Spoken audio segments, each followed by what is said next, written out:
K시니어 건강 강의 세 번째 시간입니다.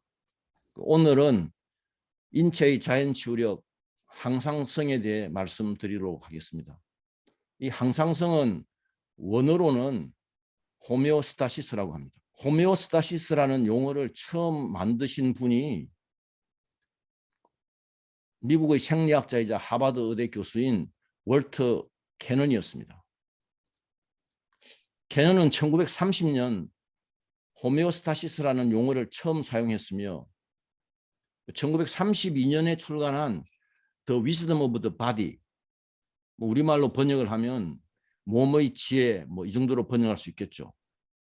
이 책에서 인체는 체온과 혈액 속의 수분, 염분, 포도당, 단백질, 지방, 칼슘, 산소 함량을 어떻게 일정하게 유지하고 있는지에 대해서 서술하고 있습니다. 1932년도에 이러한 내용으로 책을 썼다는 게 굉장히 놀랍죠. 자, 그러면 이 호메오스타시스는 어떤 뜻을 가지고 있느냐? 호메오스타시스는 그리스어로 이 호메오라는 것은 same, 영어로 같다라는 뜻이고요. 스타시스는 스테디하다, 항상 일정하다라는 뜻입니다. 그래서 이 호메오스타시스를 우리말로 항상성이라고 번역해서 사용하고 있습니다. 한자를 보시면 항, 변하지 않을 영원한 항자죠. 항상. 그리고 상, 일정한 상태를 항상 유지하는 성, 성질이라는 뜻이죠. 그래서 사실은 항상성이라는 말보다는 이런 경우에는 호메오스타시스라는 이 용어를 직접 쓰는 게 훨씬 의미 전달이 더 좋다고 생각을 합니다. 자, 그러면 이 호메오스타시스는 우리 인체에게만 작동하고 있는 것일까요? 그렇지 않고요. 지구의 환경에도, 개인에게도, 사회에게도 이 호메오스타시스가 작동을 하고 있습니다. 지금 우리가 과도한 화석 원료의 사용으로 지금 지구 온난화 위기를 겪고 있죠. 그러면 그런 지구 온난화의 그 위기 속, 그 지구 환경의 변화 속에서도 이 지구라는 이 커다란 하나의 이 생태계는 끊임없이 어떤 일정한 조건 하에서 일정한 상태를 유지하려고 끊임없이 변화하고 있는 겁니다. 이걸 개인의 차원에서 들여다보면 우리 개인은, 특히 현대인은 항상 스트레스와 그다음에 그 스트레스를 이겨내기 위한 동기부여 속에서 심리적으로 항상 일정한 상태를, 안정된 상태를 유지하려고 계속 노력하고 있죠. 그렇지 않으면 이게 어떻게 보면은 정신병이 생길 수도 있는 거예요. 다 이게 사회적으로 한번 들여다보면 우리 사회라는 것은 사실은 정치, 경제, 문화가 다 합쳐져서 하나의 사회를 이루어 나가고 있는데 여기는 다 정치, 경제, 문화는 항상 경쟁적인 요소를 가지고 있죠. 이 경쟁 속에서도 뭘 찾고 있느냐? 안정성을 찾아가는 거죠. 스테빌리티. 그래서 이 호메오스타시스는 자연 치유력의 하나로서 제가 지금 설명을 드리고 있지만 결국은 자연 치유력이 작동하는 인체뿐만 아니고 자연 생태계, 지구촌에 살고 있는 모든 생명체, 지구 환경, 개인의 심리적인 어떤 변화, 사회의 제반적인 그런 요소에도 이 호메오스타시스가 작동하고 있다는 겁니다. 자, 이 호메오스타시스 항상성을 하나 정의를 내려보면 항상성은 외부 환경의 변화에 대하여 생체 내부 환경을 안정적이고 상대적으로 일정하게 유지하려는 그런 생명력을 말하는 겁니다. 이게 끊임없이 우리 몸 안에서 작동하고 있기 때문에 우리가 살아서 움직일 수 있고 이렇게 저처럼 강의도 할 수 있고 말도 할 수 있고 운동도 할 수 있고 모든 걸 다 할 수 있는 거죠. 그런데 이 호메오스타시스를 제대로 알기 위해서는 반드시 알고 있어야 될 그런 어떤 진실이 있습니다.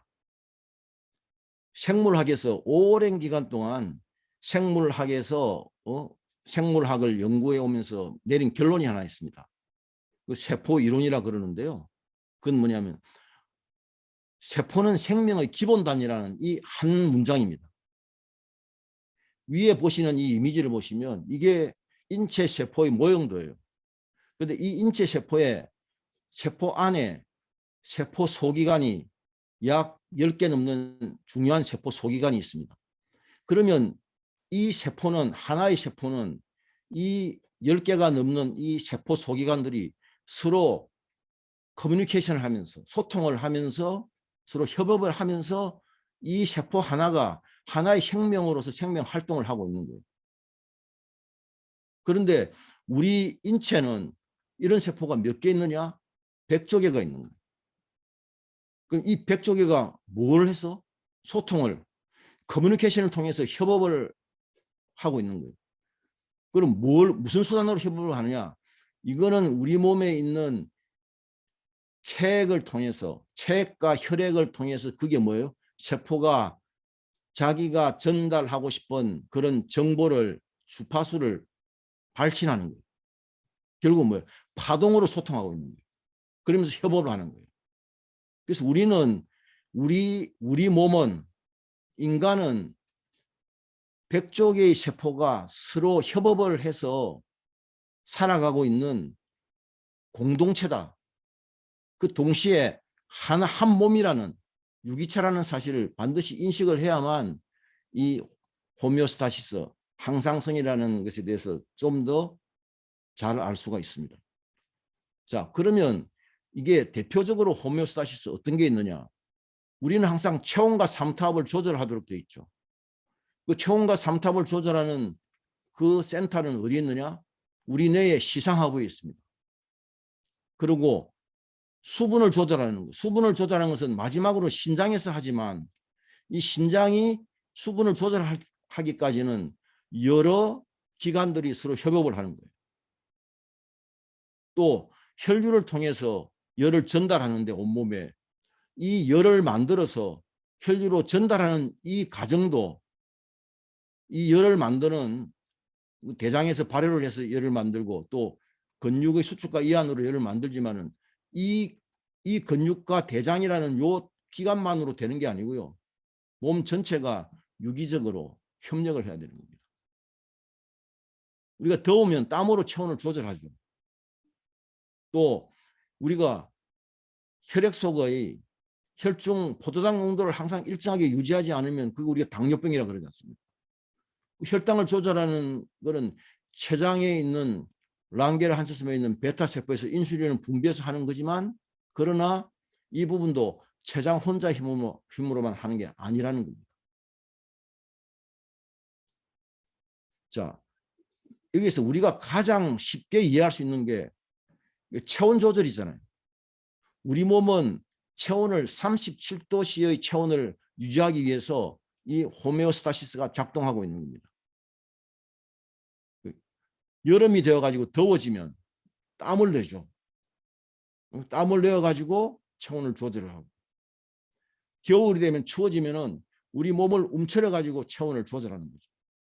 이게 다 컨트롤 센터가 있고 또 각각의 센서가 있어서 이게 작동을 하는 거죠. 그래서 이건 뭐예요? 다 신경으로 정보를 전달하는 거예요. 자, 그러면 우리가 이게 이열치열 이런 말씀 많이 들어보셨잖아요. 또 우리가 삼복이라는 초복, 중복, 초복, 예? 초복, 중복 여기 좀 말복인데 이게 좀 초복, 중복, 말복, 그다음에 보양식이란 이런 말도 많이 들어보셨을 거 아니에요. 이거는 어떤 원리에서 나왔냐 그러면 야 우리 조상들이 사실은 이 생략을 꿰뚫어 보고 있는 거예요. 우리가 여름이 되면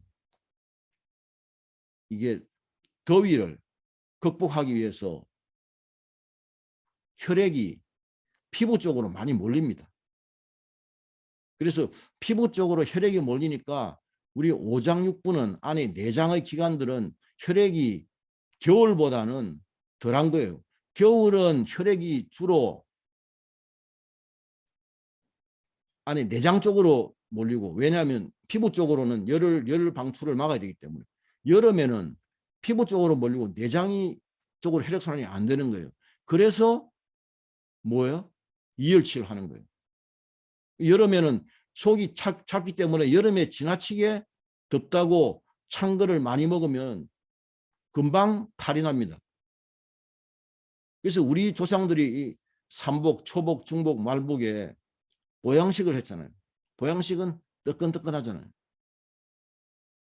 근데 이 참 제가 이걸 정리하다 보니까 이 복자도 이 사람 인변에 이게 개견자거든요. 야, 이런 걸 보면 우리가 보양식이, 원래의 보양식은 뭐 어떤 음식이든지 우리가 알 수가 있는 거죠. 또 하나만 더 예를 들어서 설명을 드리면, 우리 몸에 칼슘은 뼈에 99%가 있고 혈액에 1%가 있습니다. 근데 이 칼슘 농도가, 혈액 속의 칼슘 농도가 일정하게 유지되지 않으면 수백 가지 질병을 일으킬 수 있어요. 그래서 자, 혈중의 칼슘 농도가 떨어지면, 낮아지면, 그러면 뼈에서 칼슘을 뽑아서 쓰는 거예요. 근데 뼈에서 칼슘을 뽑았을 때 뼈가 알아서, 그러니까 이거는 이제 뼈에서 칼슘을 뽑아쓰기 위해서는 뭐가 작동하느냐, 뼈를 파괴하는 파골세포가 작동하는 거예요. 근데 파골세포가 지가 알아서 하느냐? 그게 아니고요. 부갑상선에서, 이 갑상선은 뒤쪽을 보면 이게 네 개의 지금 표시 있는 이게 부갑상선인데, 여기서 뭐냐, PTH라는 호르몬을 분비하는 거예요. 이 호르몬이 분비돼 가지고 뼈에 명령을 전달해야 뼈에서 파골세포가 작동해 가지고 뼈에서 칼슘을 뽑아내는 거예요. 또 하나는, 그러면 뼈에서만 뽑아내는 게 아니고 장에서도 칼슘을 흡수해 가지고 혈액으로 칼슘을 더 공급을 해야 되잖아요. 그럼 장에서 칼슘을 흡수하기 위해서는 우리가 비타민 D가 반드시 있어야 되는 거예요. 비타민 D가 활성화되지 않으면 장에서 칼슘이 흡수가 되지 않습니다. 그러면 우리가 보통 이렇게 알고 있잖아요. 햇빛을 쬐면 비타민 D가 만들어진다. 햇빛을 하루에 한 1시간 정도만 쬐면 비타민 D를 식품을 통해서 공급할 필요가 없다는 거죠. 근데 그 비타민 D는 햇빛 중에서 자외선 B를 쬐게 되면 뭐가 비타민 D, 정확하게 비타민 D3로 바뀌는데, 비타민 D3로 바뀌냐면 콜레스테롤이 바뀌는 거예요. 콜레스테롤 원료로 비타민 D3가 만들어지고, 이 비타민 D3가 만들어지고 나면 간에서 이게 2호 하이드록시 비타민 D3 형태로 간에서 일단 저장이 됩니다. 이 저장된 이 형태로는 비타민 D가 제대로 활동을 못해요. 그런데 비타민 D가 칼슘을 흡수해야 되겠다는 그런 어떤 내부적인 명령이 전달되면 이 2호 비타민 D3, 이거를 활성형인 1, 2호 비타민 D3로 만드는 게, 그게 뭐냐면 그게 신장에서 만들어요. 콩팥에서. 그거를 만들도록 명령하는 것도, 그것도 PTH라는 부갑상선에서 분비되는 호르몬이에요. 이렇게 해가지고 우리가 혈액 속의 칼슘 농도가 떨어지면 칼슘 농도를 일정하게 유지하는 거예요. 칼슘 농도가 높으면 갑상선에서 칼시토닌이라는 호르몬을 분비해가지고, 이거는 뭐 뼈에다 칼슘을 축적시키는 거예요. 조골세포를 활성화해서. 그리고 신장이나 장에서는 칼슘을 배출하는 거예요. 자, 우리 몸의 혈액성에 칼슘 농도 하나를 일정하게 유지하기 위해서 얼마나 많은 기관이 서로 협업을 하고 있습니까? 제가 항상 이야기하지만 이런 부분들은 인체 내에서 일어나는 이런 정교한 생명력, 정교한 시스템은, 이거는 인간이 만든 어떤 약물을 가지고 이 부분들을 다 통제를 할 수가 없습니다. 어느 하나를 통제하죠. 그러면 그게 또 다른 부작용이 생깁니다. 그래서 이 호메오스타시스에 대해서도 이 부분들을 좀 정확하게 아셔야 될 것 같다는 겁니다. 자, 이제 마지막으로 제가 꼭 드리고 싶은 말씀은 이 호메오스타시스는 인체뿐만이 아니라 살아있는 생명체, 지구 환경, 자연 생태계, 사회 현상에도 작동하고 있습니다. 그런데 우리가 여기서 한 가지 말아야 할 게 하나 있습니다. 그건 뭐냐면 이 호메오스타시스는 주어진 한계점 내에서만 작동한다는 것이죠. 그 한계점을 벗어나면, 범위를 벗어나면은 호메오스타시스가 작동하지 않는 겁니다. 그럼 우리는 무엇을 할 수 있느냐? 우리가 할 수 있는 것은 호메오스타시스가 항상성이 작동할 수 있는 조건만 만들어주면 됩니다. 이 호메오스타시스가 작동할 수 있는 이 조건을 만들어줄 수 있는 게 그게 뭐냐? 저는 그걸 자연의 에너지라고. 그걸 먹거리로 보면은 그거는 무슨 먹거리냐면 식물에 들어있는 영양소예요. 그 식물에 들어있는 영양소는 그거는 우리가 바른 분자라고 이야기를 하죠. 오소 모레큘. 그 다음에 인간이 인위적으로 만든 그런 항물질은 그거는 독성 물질이에요. 그거는 이제 톡시 모레큘이라 그러는데, 그래서 이 자연의 에너지, 자연으로부터 얻는 이러한 영양소만이 호메오스타시스를 올바르게 작동할 수 있다. 이 사실을 꼭 기억하시면 좋겠습니다. 이상으로 오늘 강의를 마치겠습니다.